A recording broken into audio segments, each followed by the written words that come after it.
بسم الله الرحمن الرحيم. عن أبي بكرة رضي الله تعالى عنه قال رسول الله صلى الله تعالى عليه وسلم: إن ابني هذا سيد ولعل الله أن يصلح به بين فئتين عظيمتين من المسلمين. رواہ البخاری۔ نبی کریم صلی اللہ علیہ وسلم نے ارشاد فرمایا، میرا یہ بیٹا حسن سردار ہے اور شاید کہ اس کے ذریعے اللہ تعالیٰ مسلمانوں کی دو عظیم جماعتوں کے درمیان میں صلح کروائے گا۔ دوستو، نبی کریم صلی اللہ علیہ وسلم کی یہ پیش گوئی اس وقت پوری ہوئی جب حضرت حسن رضی اللہ تعالیٰ عنہ نے حضرت امیر معاویہ رضی اللہ تعالیٰ عنہ کے ہاتھ پر بیعت کی اور امت میں جاری افتراق و انتشار کو ختم کیا۔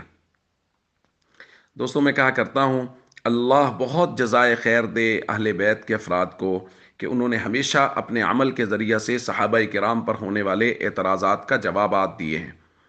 جیسا کہ حضرت ابو بکر و عمر رضی اللہ تعالیٰ عنہ پر اعتراض کہ انہوں نے سیدہ فاطمہ رضی اللہ تعالیٰ عنہ کا نعوذ باللہ حق کھا لیا، حق نہیں دیا، ان کے گھر کو جلایا، زد و کوب کیا،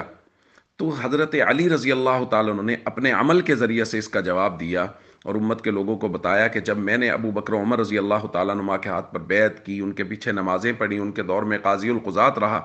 تو اگر کوئی آدمی ابو بکر و عمر رضی اللہ تعالیٰ عنہ کی طرف ایسی چیزیں منسوب کرتا ہے جیسا کہ روافظ کر رہے ہیں حضرت فاطمہ رضی اللہ تعالیٰ عنہ کے حوالے سے، تو حضرت علی رضی اللہ تعالیٰ عنہ کے عمل نے جواب دے دیا کہ یہ لوگ سازشی ہیں، میرا نام لے کے امت کے ایمانوں کو خراب کرنے کی کوشش کر رہے ہیں، ان سے بچو۔ اسی طرح حضرت امیر معاویہ رضی اللہ تعالیٰ عنہ پر ہونے والے تمام تر اعتراضات کا جواب حضرت حسن رضی اللہ تعالیٰ عنہ نے اپنی بیعت کے ذریعے سے دے دیا اور امت کے لوگوں کو یہ پیغام دیا کہ اگر نعوذ باللہ حضرت امیر معاویہ وہ حضرت علی رضی اللہ تعالیٰ عنہ کو ممبروں پر گالیاں دلواتے، جیسا کہ نعوذ باللہ آج کے دور میں بہت سارے لوگ میڈیا پر بیٹھے ہوئے ویسے بھی